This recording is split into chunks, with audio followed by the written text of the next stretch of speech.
What's up, Bitcoin Radio? Guess what? Guess who it is? It's your man, Jim Scampoli. Yo. And the real man, just kidding, Jim, Joe All right. Blackburn, your host of Bitcoin Radio, my co-host, Jim, here on a good Tuesday evening, Monday morning for some of you on that weird side of the world. Just kidding. Hope everybody's having a great day. Bitcoin's holding above. I think last time I checked, I actually have not checked in the last hour. So hopefully it's still above $8,000. I think, as long as we're around, 8,100. See, we're already getting stronger again. I'm okay with that. Jim, how you doing, man? What's going on tonight? I'm doing great, my dude. I'm at the point I don't even look at it. Don't even look at the price. What am I, a day trader? I ain't a day trader. You're a holder, hodler. Yeah, exactly. Look, and that's one of the things. Like, Jim, you get into this is too quick. We gotta wait a minute. But if you believe in Bitcoin, like, it doesn't matter if it goes down to 8,000 or 7,000 or even 6,000. If it goes down by $5 more, stop complaining. Well, that's what I guess it is. We're starting right off the jump here. I was going to actually ask you about that. So, I guess you're a maximalist, you're a holder. Yep. So this ain't no thing to you, because what about the other side of it? Not even just the financial side, not even just the people that are worried about, they bought in at a higher amount or whatever, like day traders. What about just the general, like, crypto / Bitcoin interests? Doesn't it feel like people get real quiet around now, or when it starts to drop? If we're real about this, Jim, and I think it's a great question. And for those of you who are newer to the show or haven't really been overly familiar with Jim is relatively newer to the space in general. Jim's also the editor and one of the producers of this podcast, in this live show. And he's also a good friend of mine. And, from the mouse belt side of things, him and Patrick have been really close for a long time. And so I've been privileged, along with several other members of the team, whether it be Josh or Patrick or Ashley and a few others that are part of Mouse Belt. Jim and I have been working on this hand in hand in a lot of ways too, where I've been really comfortable having him on. And so I would appreciate if everybody gave him a lot of credibility and respect, because I wouldn't just bring anybody on. It means a lot to me to have you on, Jim, obviously. But I say that prior to this because obviously you, as a newer person, have some really genuine new person type of question, right? Like that. And I look at the price of Bitcoin and I say, what was the price in February? That gets old. Like, you could only say that so many times to people who've been in for 2 or 3 years before they're like, man, Bitcoin's down to 8,000. I got money in here. I might need it at some point, and people start getting worried. And I'm just like, Bitcoin's 10 years old, folks. It's literally 10 years old, almost 11, coming up here in January 3rd will be 11 years old.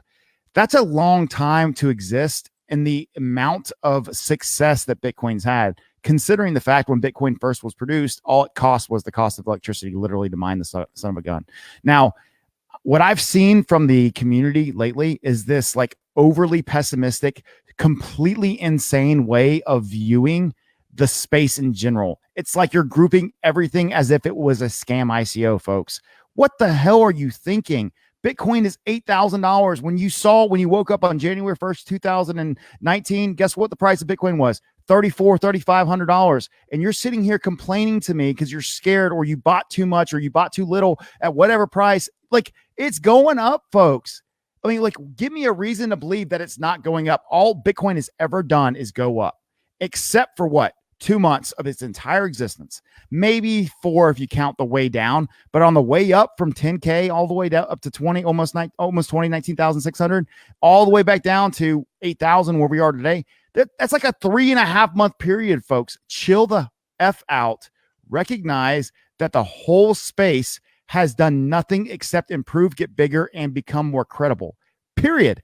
Can you debate me on that? Tell me I'm wrong. So shut the F up and start acting like a grown up. And if you're a 16-year-old, I'm not talking to you, and I'm not going to cuss at you. But if you're anywhere older than 16 years old, have the ability to sit here and be like, oh, look, man, Bitcoin is almost 11 years old. It's 10 years and 3/4 years old. It's okay. We're going to be okay. There's been nothing in the history of Bitcoin to prove to you that it won't go up, except this one moment in time.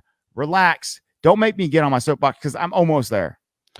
Now, actually, everything you're saying, I know you're coming out some piss and vinegar, which I like. I'm mad. And everything you're saying is actually rational and true. And I've seen similar like memes or whatever that are like Bitcoin on this day in 2015 was this price, and then in 2017 it was this price, and then 2019 is this price.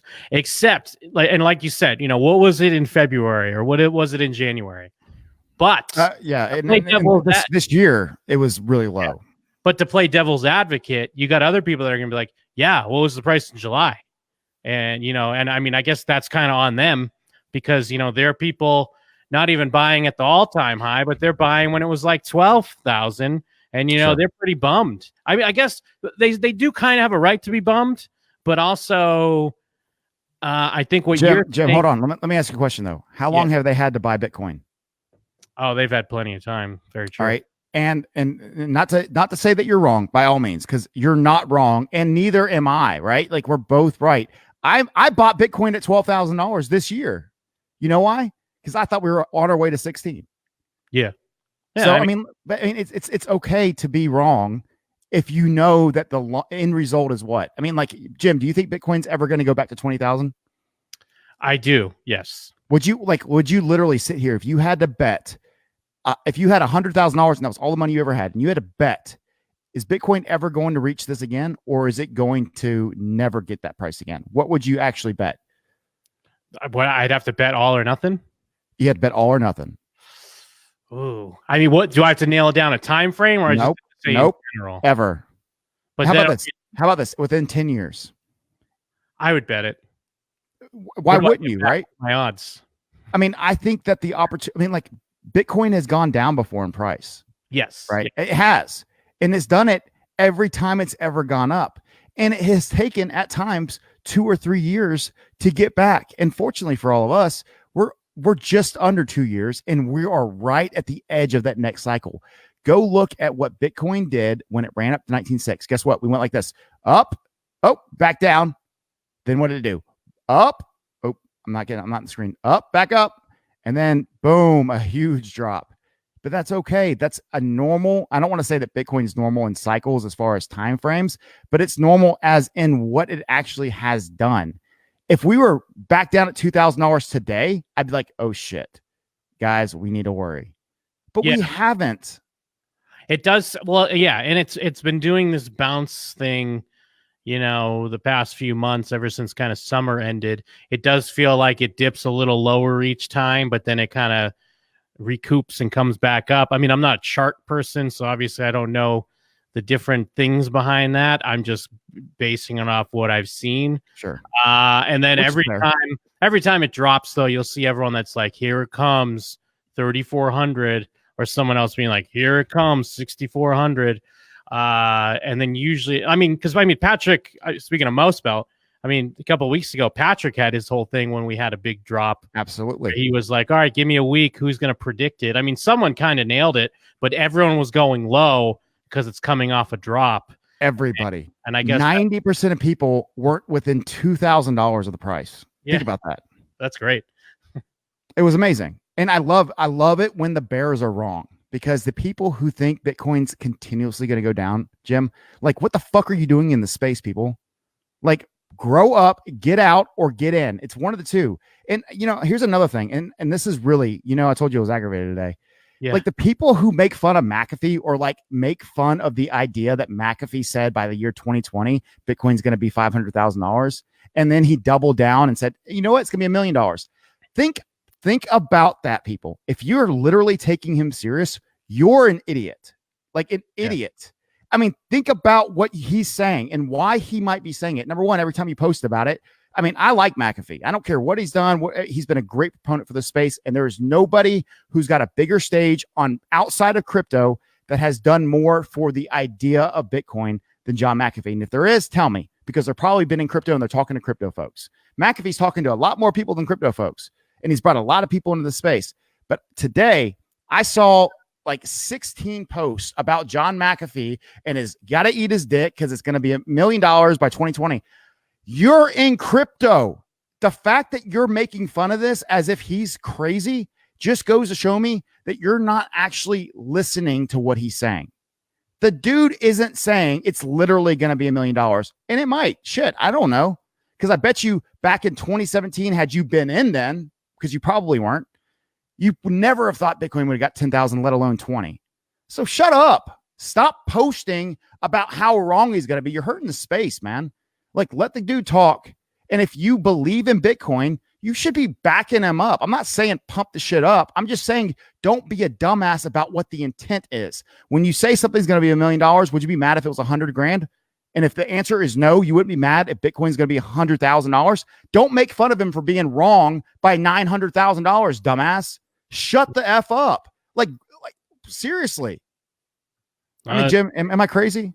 No, I don't. I think you're talking truth. You got that passion and fire. I love to hear mad, it. Bro. If I could play devil's advocate, oh God, even though I agree with everything you're saying. So I'm just asking this question. I'm not trying to put McAfee on blast here, but from the outside of the space, when we're looking for mainstream adoption, is McAfee more of a detriment than he is a benefit in some cases?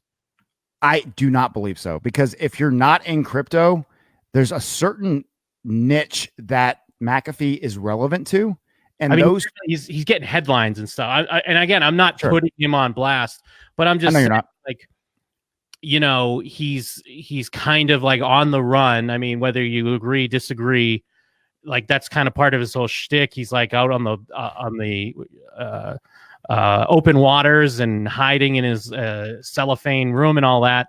Does that start to reinforce some of the more negative connotations involved with cryptocurrency? You know, I mean, you don't make a bad point here, right? And I'm not pretending like McAfee doesn't come with a lot of baggage. But Jim, in your opinion, is there a better example or a better spokesperson for what Bitcoin actually stands for on a public level? I mean, in your opinion?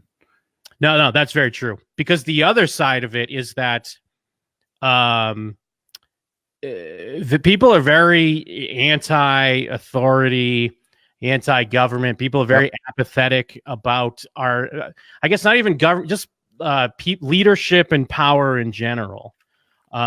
So there's definitely, it's almost like a Wild West rebel. That's kind of like or like I don't want to go far as say it's like a Robin Hood, because I don't know if he's given a ton of money back or something, but there's definitely like a representation that people are looking for. It's not the good old days of the greatest generation where everyone wanted to be like, what can I do for my country and go fight World War II?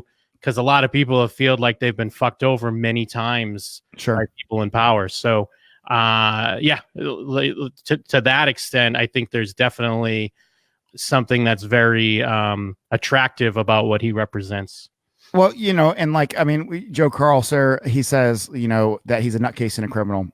I'm like, number one, I don't disagree or agree with that statement. And I'm not saying he is a perfect or even really close to perfect individual. I will say this, though.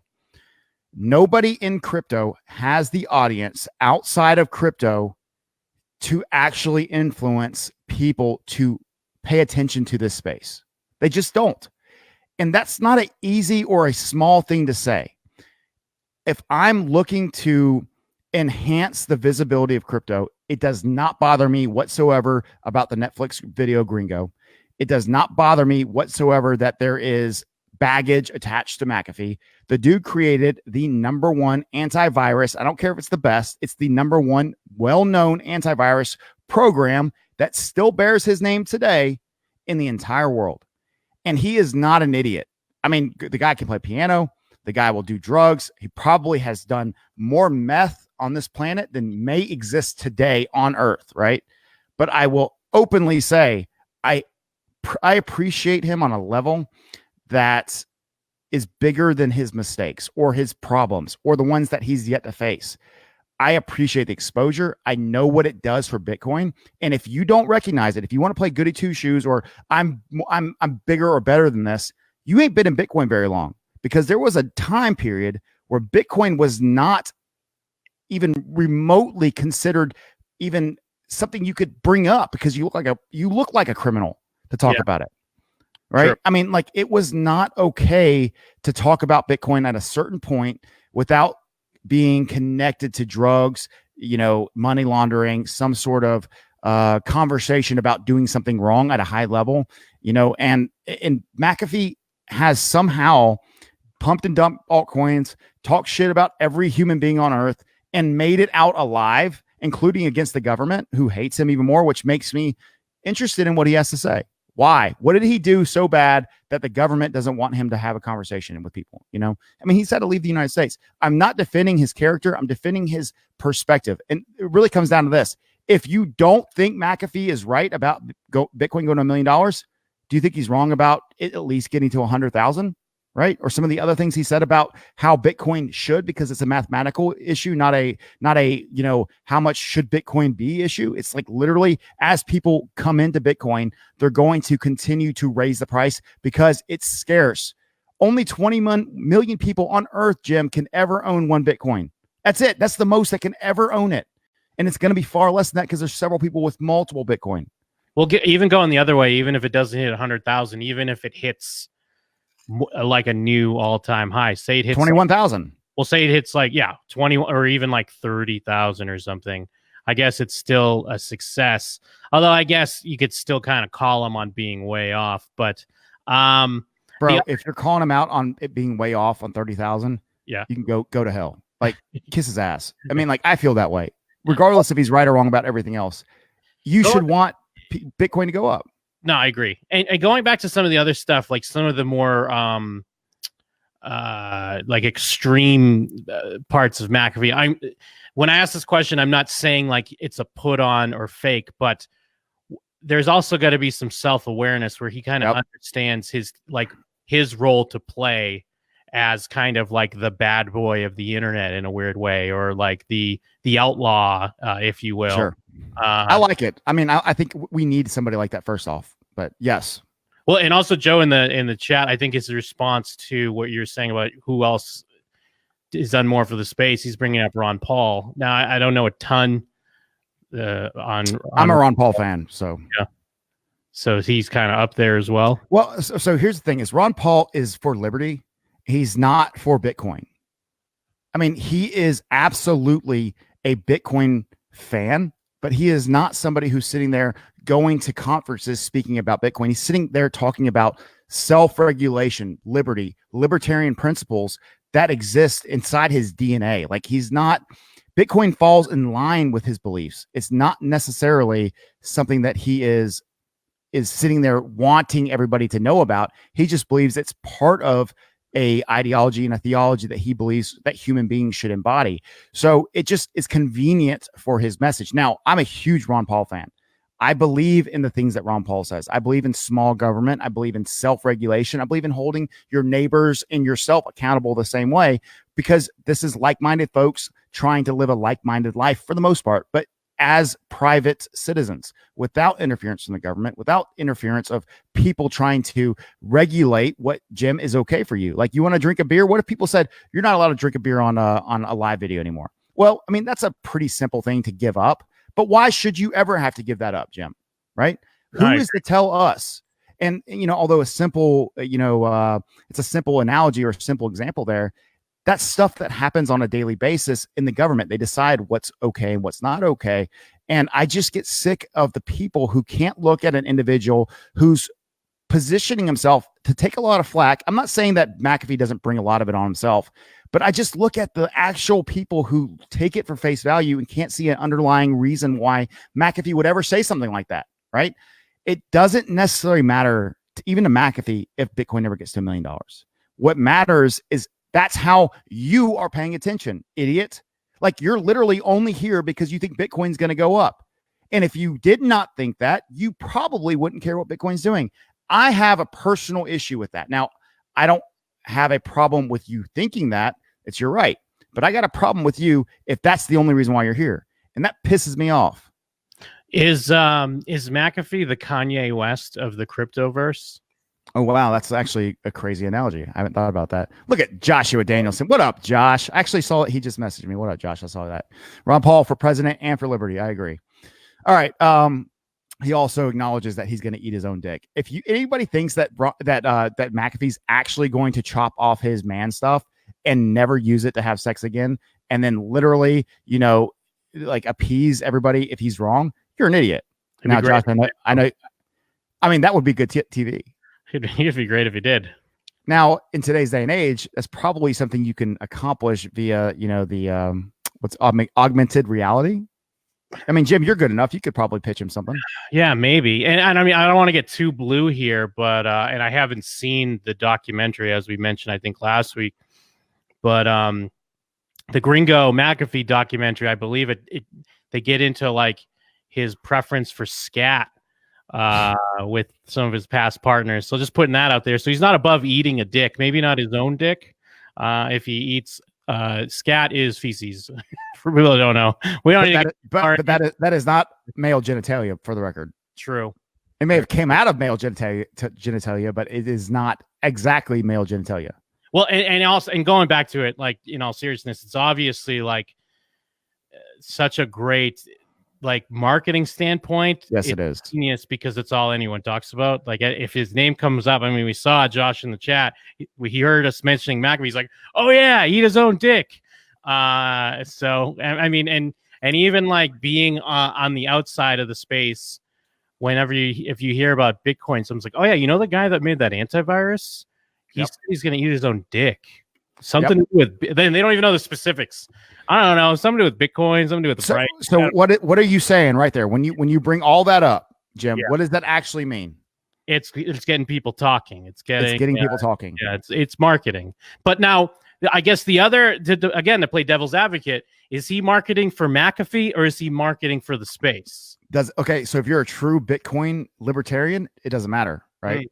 It's none of your business. But it is our business because people's finances are on the line. It's a responsibility of mine to make sure that people in the CCT group are aware, right? And I've learned hard lessons. I've been accountable for my lessons learned. Unfortunately, the space is full of hard lessons that we're all still learning, right? I mean, it's not a space that's written in chapters in a book where you can just go learn it. What we can do is we can pay attention, learn from our mistakes, build this, and be more mature about the space. But guess what, Jim? And this is something I realized, not just now, I've known this for several years now, but people don't want a more mature space. You know what they want? They want craziness. They want hype. They want excitement. They want Bitcoin. They want crypto. They want altcoins to go ballistic. And then they want to complain about it because they're too stupid. And just like me, by the way, folks, I held everything during the 19,600 all the way down to $3,100 drop. I held everything except what I needed to survive. And I lost a lot of money, probably more than you ever learn or ever lose in your entire life, folks. And I'm okay with that because you know what? I would much rather talk about something, watch it be successful, and then live with the consequences if it does not. I lived personally with those consequences. I'm okay with that. Kurt Takersley, I do think he actually did get a Skycoin tat. And I actually have seen some really interesting things about Skycoin lately, just for the record. So I know they got some new leadership. Jim, we actually have a guest who wants to join. Oh, excellent. Yeah, I'm just trying to see if I can find a picture real quick of this Skycoin tat. Who we got on the guest? It's Chelsea Hulin, everybody. Who, if you were in Vegas, you got a chance to meet her. Can I bring her on? We ready? Yeah, go for it. You ready, Chelsea? Get ready. I'll give her 20 seconds just to know that she's about to come on. Anybody want to count it down for me? Joe Carlsero, he says, Roger Ver did a ton for Bitcoin in the early years. Yes, he did. I completely agree. He was a great spokesman. Now he's become a straight up con artist too. I don't agree with that, Joe. And I know why you say it, and I can't argue your actual point there. It would appear such, especially when you think about how BCH actually did go up to several $1,000s and at one point $9,000 on Coinbase, but that was not the actual price as a whole that Bitcoin or Bitcoin Cash was selling at. I understand why you say that. I can't argue with you like I can about McAfee. I think McAfee does a lot of self-marketing, and in the process, he builds himself up running for president, that kind of shit. No, he self-admits, I'm not going to win the presidency. Like, why would you run for president if you're not going to win the presidency? It's marketing. I cannot argue the same things for Ver, but I do think his intentions are genuine. All right, I'm gonna bring Joe. We'll touch base on that here in a second. Nice, Jim. He literally did get a Skycoin tat, and I don't think he got paid for it either. For just so everybody knows, I literally don't think he got paid for it. I mean, like for a 75-year-old man, like he's not in horrible shape. I got to give it to him. He's holding it down. Yes, he is. What up, Chelsea? Hey guys, how's it going? Hey, how are you? Hey Jim, hey Joe. Good to see y'all again. Welcome to the show. What do you think about Bitcoin Thank you. price? Is it bottoming out? Is this the end? Is the sky falling? What do you think? No, it's not the end. It's going to be the beginning. You know, I think we're going through some turbulence, but it's coming. It's going to come around. I think just the patience, it's what pays off. And being in the space for quite some time now, I've learned that patience aspect over time. Chelsea's a quiet participant in all of this. In fact, she might actually be the problem that Bitcoin went from 20,000 to 3,000. I'm not going to put it all on you, but I was part of the 20,000 too. You know, I was like you. I held most of my my stack, so I've watched it. But you know, those lessons are the ones that we learn the most from, right? No, I mean, I learned a lot of really, really difficult lessons during that time period. But hey, Jim. So obviously we got a chance. I mean, Chelsea was in Vegas. We were in Vegas, you know. Jim, you live in Vegas. I mean, you're still in Vegas. You never left, right? Yes, sir. Yeah, I'm there in Vegas. You know how I do. I look at, you know, where I want the space to be. And I ask this question to people all the time. And I always ask people to ask me, but they never do. I never asked you. So this is what I want you to do. I want you to ask me, and I want you to ask Chelsea, do you think the space has actually matured since that time period? Wait, are you asking me that? I'm asking you to ask me that. I want to answer it. Oh, jeez. All right. I want you to ask me and Chelsea that at the same time. This is inception layers. Okay, you incepted the question in my head. Wait, Joe, we're in pause, right? Like, are we live? Joe, you know what I was just thinking? And apropos of nothing, just popped right in my head. Anything. Just right now, because I'm a genius interviewer. Totally. Yes, you are. Do you feel like since you've been in the space that the space has matured or, you know, regressed? Wow, what a dude! That's a great question. In fact, that's literally the first time I've ever been asked that question on live. So thank you for asking that, Chelsea. Actually, I want you to answer this first, because I have a prepared answer. Okay, well, since I'm on the spot, no, I do think it has matured overall. I mean, I think it weeded out a lot of the people who are here just for the hype and just to kind of see what they can get out of the space. So overall, I think it has matured, but we still bringing in some new people. I feel like especially now, there's a lot of younger people that's catching on to the space and getting wind of what Bitcoin is and everything, and older people as well. So even my mom and dad are asking me, hey, what is this you're doing again with cryptocurrency and Bitcoin? Nice. So they starting to get involved. So I feel like overall, those growing pains that we went through is positioned us to be where we at right now today. So I think the future's bright. I think it's a fair answer. Yeah. So I don't disagree with you, Chelsea. And Jim, again, I gotta compliment you on what a great question that was. I mean, you nailed it, dude. All right. So I appreciate you. And not only that, like, just because like if we're honest, I kind of, nudged you in the right direction, but it's also hard to remember when people say things like that, like to actually get it right. You nailed it. So that being said, here is my impression of the space right now. If I was just entering, I would look around and say, it's easier to buy. I mean, you wouldn't know any better, but it's easy to buy. It's familiar to buy. Coinbase does make it very similar. It makes sense. It looks like the stock market in a lot of ways. And so any new person who's ready to jump in can go to Coinbase and have a very easy experience, right? And that's important. An easy experience is important in all of this.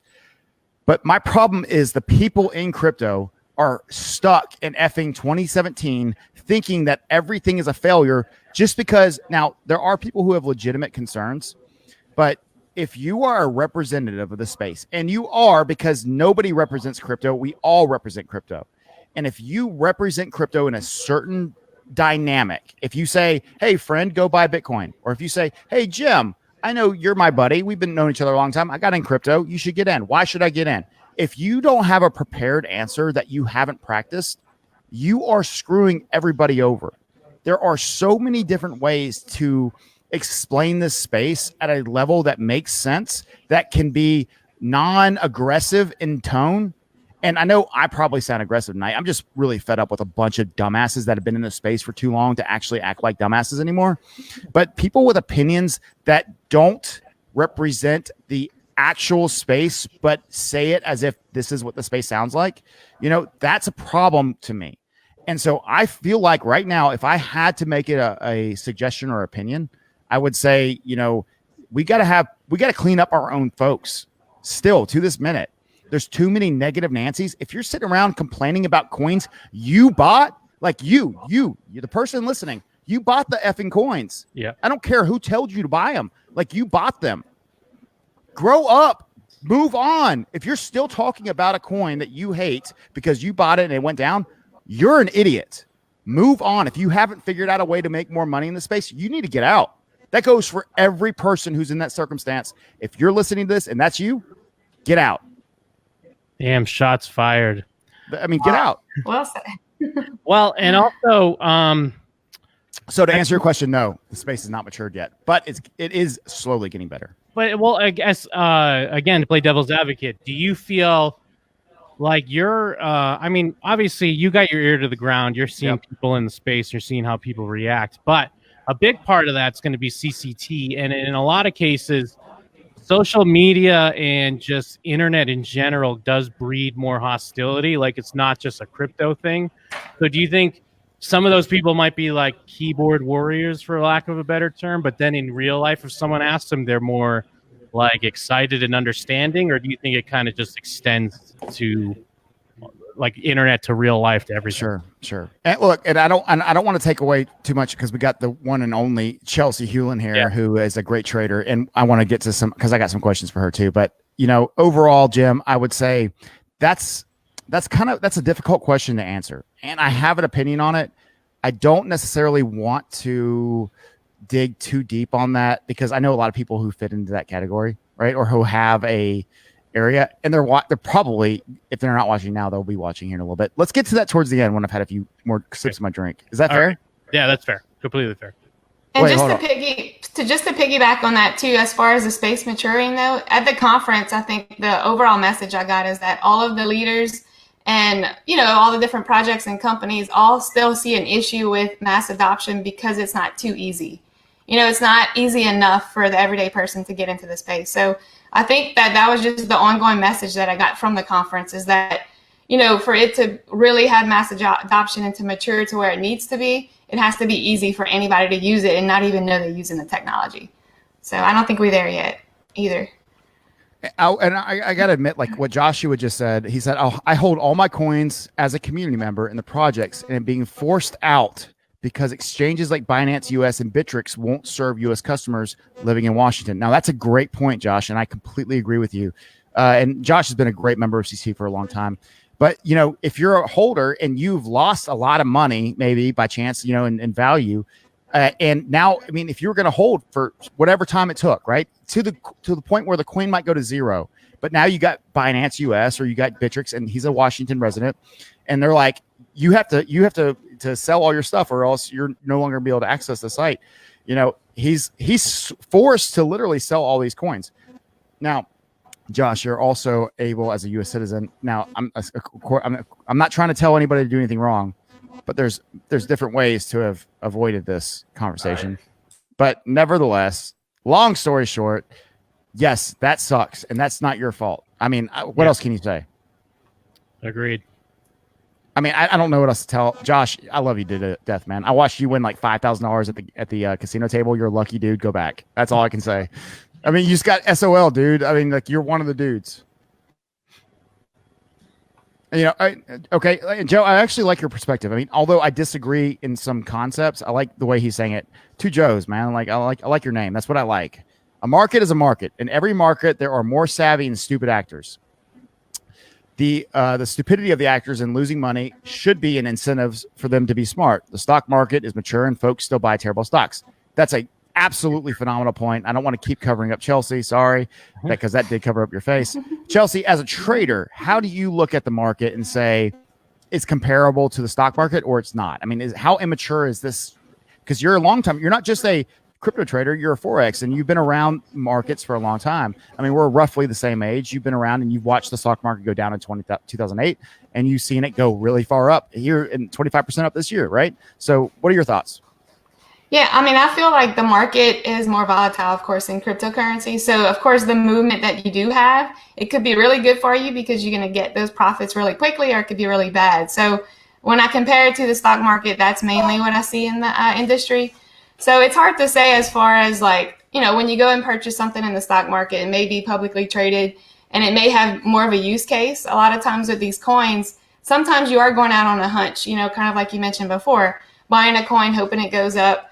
The type of trading I mainly do is swing trades now. So I'm kind of in and out, not really staying in there long term. I do have, of course, a bag that I do hold that I believe in the future project and coin. But overall, I mean, the market to me is more volatile than any other market I've ever traded. And that's what we love about it, right, Jim? Makes it fun. Yeah. I mean, kind of keeps it interesting. You got to take the good to the bad. Is that kind of better if you, I guess, know what you're doing? Yeah, I mean, the analysis still applies the same, and you still use the indicators and it kind of crosses over, from in my experience across the board. But I just find people always try to apply different trading strategies that they use for the stock market and for Forex to cryptocurrency. But I feel like in cryptocurrency, it almost works more powerful because the coins move that much quicker. So you just kind of have to know where to position yourself when you are trading every day. Which, like I said, it can work in your favor really quickly or it can work against you. You just kind of have to be skilled in that. Sure. No, I agree. And good points, Chelsea. And I appreciate you joining us tonight. Thank you for hopping on. No problem. Thanks for having me on. Absolutely. No, and, to the folks, if you're not following Chelsea, make sure you go follow her. Where can they find you at, Chelsea? So I'm on Facebook, Instagram, Twitter, as you told me today, you're going to start doing some of your trading videos, right? Isn't that right? I do. I need to. I've been thinking about it. I have a ton of notes. I have most of it up here. But yeah, I need to probably get something out there in simple terms. I've had a lot of people that come to me that ask me to help them trade, and I work with them one-on-one, but it would be good to kind of get that out there. So fair enough. All right, Chelsea. Well, thanks for joining us tonight. I appreciate it. All righty. Thanks, guys. Nice to see you, Jim. Y'all take care. Cheers. That's a smart idea, making some trading videos, because it seems people are always fiending. They're fiending for the charts. They're fiending for the how-tos. And yep. I mean, partially it's because they want someone to do the work for them. But, there's also a good amount of people out there that are going to pick up some knowledge and then use it for themselves. Yeah. And as I put on the screen, first off, Nicholas Malalas, I'm sure that's not even your real name. He said it's boring. This is boring as F. Come join us, bro. Come be boring with me then. I got a couple words for you. I'm about to break some stuff, Jim. I mean, I'm getting excited. Just trying to light that fire under you, Joe. He's just trying, you got to be careful. I wish they knew what the stupid shit I got to deal with, Jim. Folks, if you want to know dumb, go get on Crypto Coin Trader and read every single comment on there and be in charge of what people are allowed to say, and then get complaints. Got to deal with, fortunately I have incredible moderators on there, and cheers to y'all. To me, it's still Moctober because I've only gotten to 2 out of the 26 people. I've been talking about how I got to write some really nice things about them. I'm actually going to call it Mod 2019 so I can finish the rest of the year off.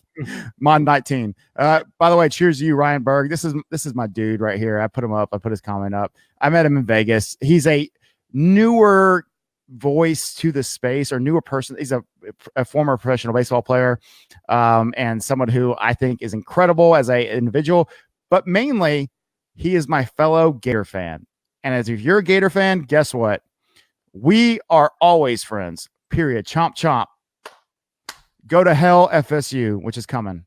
That's next week. And go to hell OSU, just so you know, Chelsea, who's a Louisiana girl, if you couldn't hear it in her voice, and all the moderators that are, I'm unfortunately just accumulating and collecting, Jim, all these folks from Louisiana. And it's becoming a little bit of a Louisiana echo chamber, which I'm not saying they're ranked number 50 in all the state polls, so I just got to give them shit. But there's a lot of crypto people in there. So, I mean, yeah, you're not too far off from a Louisiana boy. Agreed. We went to the haunted house. By the way, tell me about that. We really never had a conversation. Did you get scared that night? Oh, I did. Did you have an experience?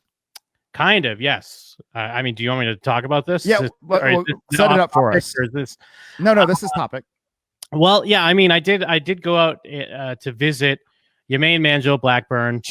All the stuff behind me, Jim did. He I built the studio for him, and hard work.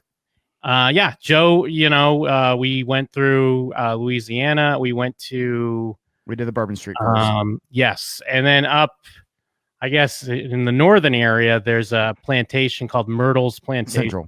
Yep. Or Central, whatever. I don't know. The most haunted house in America. Yeah, their big claim to fame is that it's like haunted grounds because, of course, all the history, the slavery and the, terrible things that occurred on these grounds. They have a tour where they bring you through because it's like a bed and breakfast as well. And they have a restaurant there. And they bring you through the main house and they talk about all the different stories. The place has been on shows like Ghost Hunters and Ghost Adventures and stuff like that.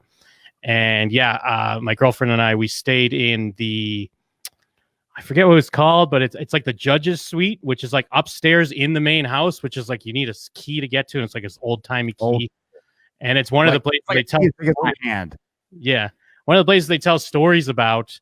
There's supposed to be like a woman in black that stands by the window. Joe Blackburn himself has a picture when he went there just for like from dinner. That window. Yep. And you can see like a figure in the window. I have it on my phone to this day, folks. I have no problem proving it. Jim, you saw it yourself? Did you not? Yeah, I did. Yes. And if you Google this place, you'll see the different ghost stories. Jim, do I have the technical skills to create that? No way. 0% technical skills. And nobody else has been there. That was literally a fresh picture taken from an old school iPhone, like iPhone 6 or something. Right. And I showed it to you prior to, and you're like, it's no big deal. But tell me, because you were more spooked than I was, because you're like, damn, you're staying here. Wow, I would never do that. I don't mess with this. I don't mess with them. I don't mess with the spirits, dude. And it didn't help because we did the tour right before it's like, all right, bedtime. So we do the tour and they're talking about, the room right upstairs. That's a scary one. And it's like, oh yeah, that's where we're staying. They didn't say it like that, Jim. Don't. Well, they said, who's staying? And they're like, who's staying in the judge's suite? And like, we are. And like, ooh. Like, okay. I might have even been part of that ooh part. So, But yeah, it was tough to sleep. We kept the lights on because even if you don't believe in that stuff, you kept the lights on. Oh yeah. Even if you don't. Hold on. Whoa. You kept the lights on, Jim. Of course. Why wouldn't I? I mean, because you don't believe in that stuff. Well, because it's this place. It's old. Like whether you believe in ghosts or not, old houses are creepy because there's just all this history, and there is this whole story about how in the late 1800s, the guy was shot in the chest and he crawled back up in front of his son. Yep, 17th stair, and that step's right outside where we were sleeping. And either way, just an old place is creepy. I mean, maybe that's just me, but I feel like even if you don't believe in the macabre and the supernatural, but yeah. So, by the way, not to mention that when it was built, it was actually taken from Native Americans in the area. Yeah, and it was a burial. It was a burial area.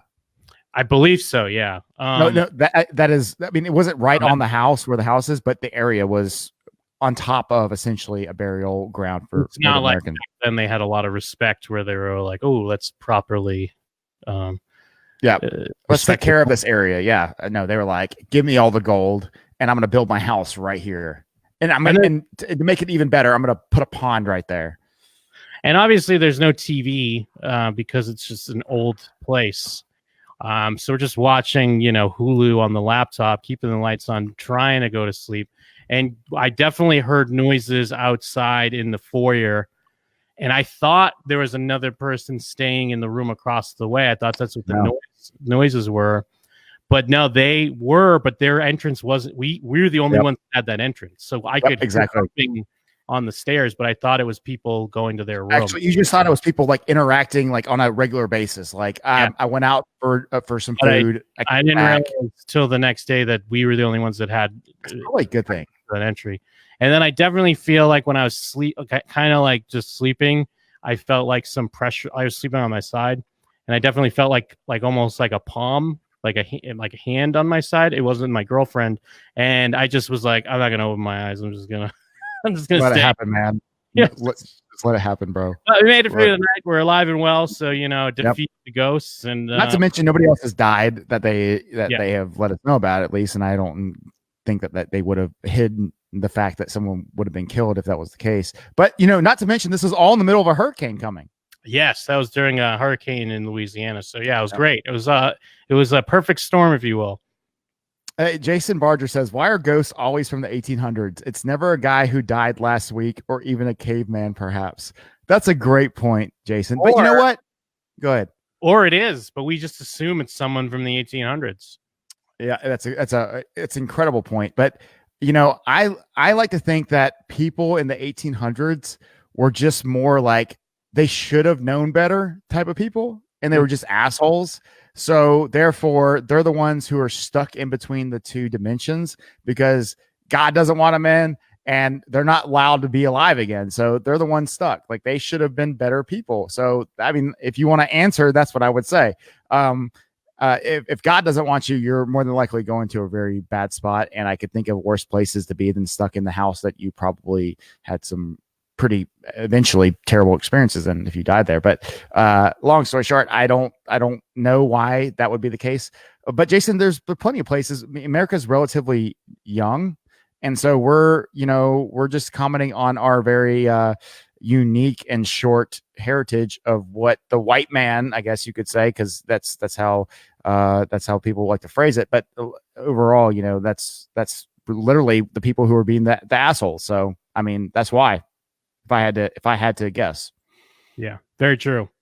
But it's just fun. Creepy stuff's kind of fun. Yeah, I mean, and Jim, like, let's not, and obviously this is Bitcoin radio, so talking about ghost stories, I think it's still relevant because this is a liberty zone, and we can be, I guess, liberty minded in the fact that people might have interest in these conversations. I know there are very few people that you can't have a ghost story conversation with. Have you ever met anybody who's just like, a ghost story? I don't want to talk about this. Everybody wants to hear. Yeah, even if someone's like a skeptic or doesn't believe, which is fine, but it's still kind of a fun discussion, I would say. Jim, if I came up to you and I was like, Jim, I saw Bigfoot, would you at least listen to what I had to say? I'd listen to the story for sure. Absolutely. Yeah, I mean, you might call me crazy or a dumbass afterwards, but you want to, like, you're like, what? Okay, I got to hear this. I know I'd be interested, right? Yeah. And, it's the same way. Like, hey, unfortunately, there's a lot of people that I know that tried to talk me into Bitcoin earlier. They're like, hey, Joe, you want to make $1 million? And then I did. Right. No, I'm just joking. Yeah. I mean, but honestly, like, I'm glad I listened to some of these crazy people because they actually put me in a wonderful position. I like you're saying Bigfoot like Bigfoot. I believe in Bigfoot. That's the problem. Yeah, that's what I'm saying. So it's like it works. It's like Bigfoot. Hold on a second. Joe, I like this guy. Not only does he have an awesome name, he also has awesome comments. This podcast reminded me that I sold 2 Bitcoin for Ghost Coin in 2014. Hey, dude. No, taxes, man. Taxes. Hey, did you sell them back, or was it like the end of the rope? I mean, it's probably something I would have bought in 2014 as well. I was actually making a joke with one of my buddies the other day, and I've actually said this before, Jim, is like, Jim, if I was going to tell you something, and I was like, Jim, you need to listen to what I'm about to say. And this was 2017. I would say buy every single 1 Satoshi coin that you could possibly ever buy, because the worst that can happen is that you don't get your money back, right? And so obviously I'm not saying, hey, Jim, go put every dollar you've ever made into a 1 Satoshi coin. But the point is this: if you buy a 1 Satoshi coin, and back in 2017, there were plenty of them, early 2017. By the end of 2017, there weren't that many of them because they had all gone up. But 1 Satoshi coins, every single time it goes up, guess what happens, Jim? It doubles. Yeah, hell yeah. I mean, 100% gain for every single Satoshi off of what you originally put in. So if it's 3 Satoshi, hey, you're up 200%. Honestly, you're up 200% on that.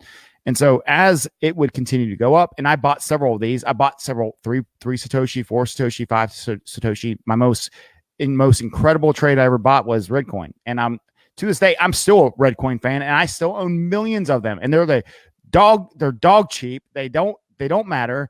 They've continued to work on the project. It's not dead, but I doubt that it's ever going to go up too much more than what it is today. Could be wrong. I have been wrong before, but I still support that project because their original intent, they were built off of the idea that Reddit, right? Reddit needed a social cryptocurrency to be able to tip and to transact with, right? Now, I've been told that explanation of why it's called Redcoin is wrong. I don't believe that. I think they potentially changed the conversation at some point, Jim, to make it more relevant, because Redcoin was not officially connected with Reddit. And Reddit was like, shut the fuck up. Like, I don't stop.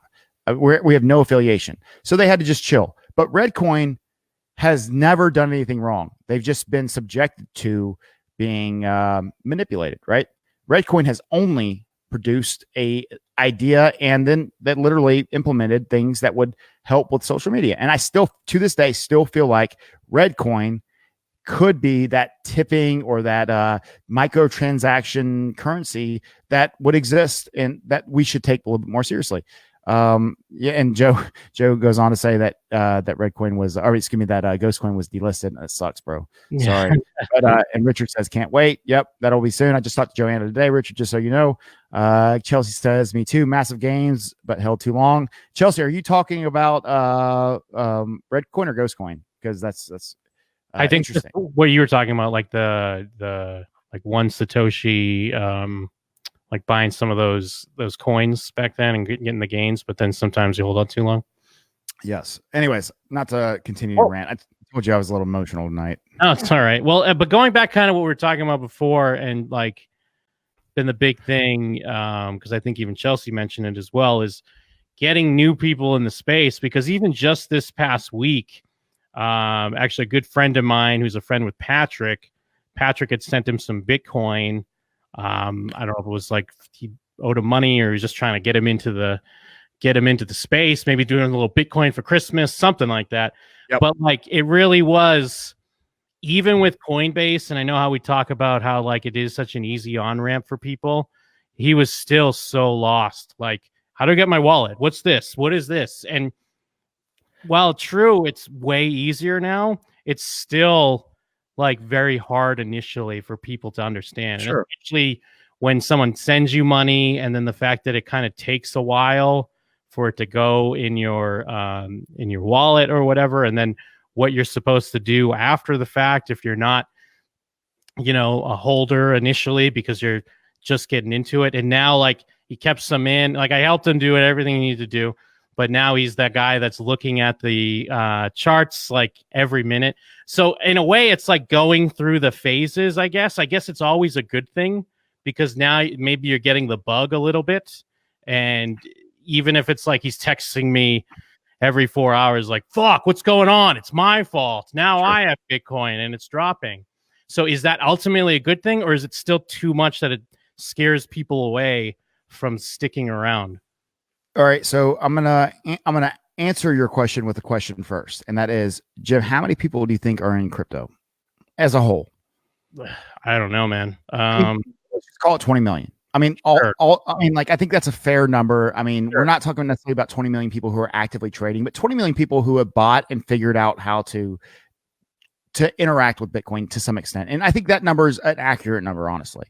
Yep. There's 7 billion people in the world, by the way, folks. So, 20 million is not even a percent, probably. I'm bad at math. So, I mean, 999 million plus 1 million is a 1 billion, right? So knowing that, I mean, we're talking about a like 0.02% or 0.2% of the population at 20 million, maybe ish. Sure. No, even less. I mean, so it's a low number. Low, right? Yeah, we get so bad at math. Someone do the math for me, please. No matter. All right.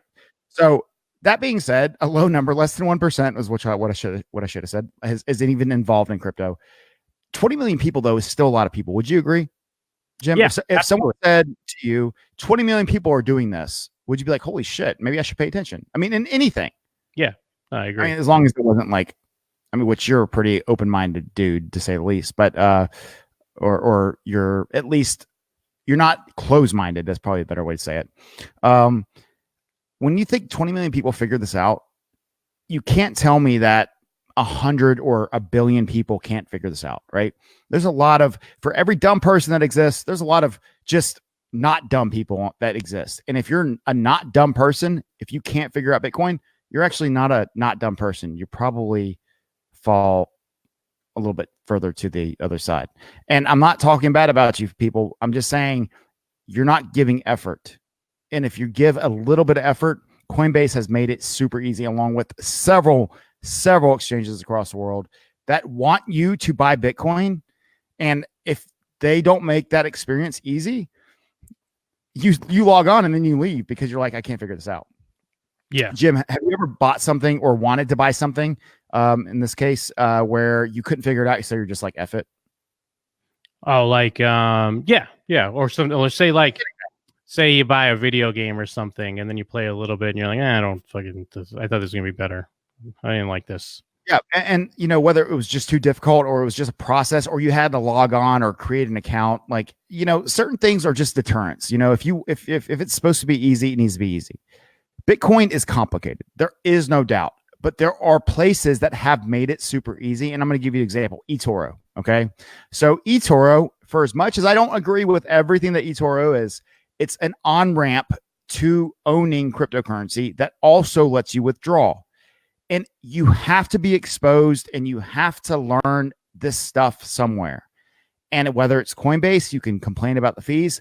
To this day, nobody has done more for crypto than Coinbase. Nobody. Not John McAfee, not the president, not your mom. Nobody has done more for crypto than Coinbase. And I mean that.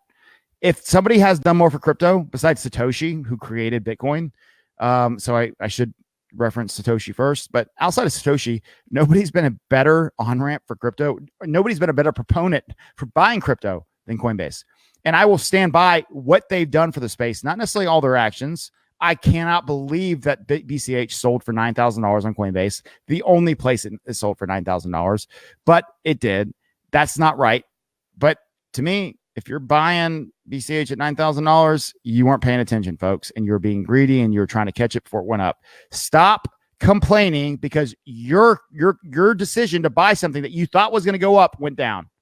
That's your own fault. You're greedy.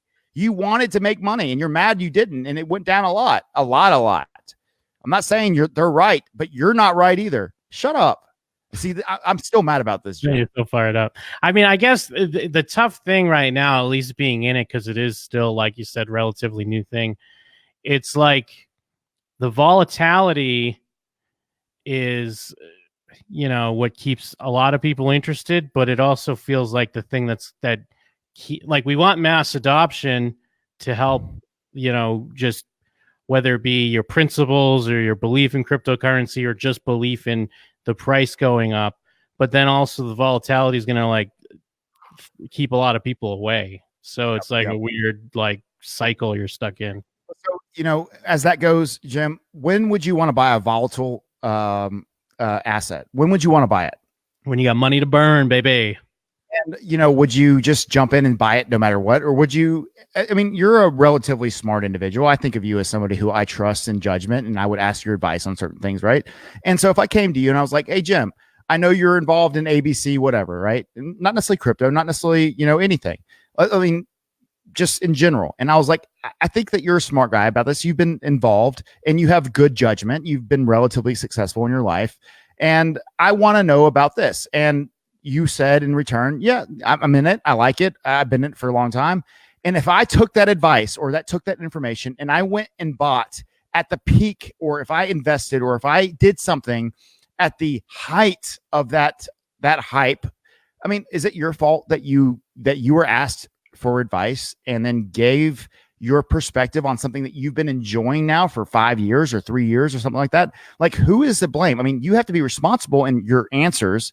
But I mean, it's hard to compare things to crypto. I mean, would you agree with that? No, I agree with that. And on a technical level, that's absolutely correct. But like if you're hanging with your buddies or something and your buddy is like, hey, get in on Bitcoin. It's your fault if you get in and then it drops, but you're still going to be like, yeah, piece of shit. Would you tell me to get in on that, you idiot? Like even you're probably going to rib them, but like you still have to know deep down, it's still your own. I mean, you wanted to know, like you asked for advice. You got advice for somebody who's been successful or who has a very positive outlook on it. And, you know, is it that person's fault? And I mean, I know a lot of people who won't talk about Bitcoin, and I could be that person too. But I know a lot of people who are like, I'm never talking about Bitcoin again. I mean, I love Bitcoin. I know what it's going to do, but I'm not going to ever bear that responsibility again because of what happened in 2017. Hey, folks, anybody who falls in that category, you're right. I don't blame you. I just personally think that, you know, whether you're right or wrong, you know, on a moment to moment basis, why are you telling people something that's within a year? Like always talk about the 5-year plan, talk about the 10-year plan. That's something a little bit more predictable, in my opinion, based off the history of Bitcoin. If you tell somebody what the prices of Bitcoin is going to be in 2 months, you're an idiot. Stop. Stop telling people they're going to get rich in a day or a month or a week or whatever. Start talking about the 5-year deal. And if you truly believe in Bitcoin, take responsibility for being wrong at 5 years. Not because it's easy to forget or it's 5 years from now, because that's what the chart literally says. And I'm not even a TA guy, but I can sit there and say, Jim, hey, look, folks, I mean, if you're sitting here wanting to explain Bitcoin to people, tell them in a year. Give people a perspective that isn't tomorrow. Stop adding to this hype mentality and start building Bitcoin and cryptocurrency as credible. Credible is if you went into started telling somebody about a stock and you were like, hey, look, you're probably going to get 10% gains over the next 3.5 years. People are like, holy shit, that's amazing. I'm in. Yeah. Right. And we're talking about Bitcoin or cryptocurrency, a altcoin getting 10% gains in a fucking day, Jim. Like, stop. If that's what you're getting in, or that's what you're telling people to hype your coin up, you're an idiot.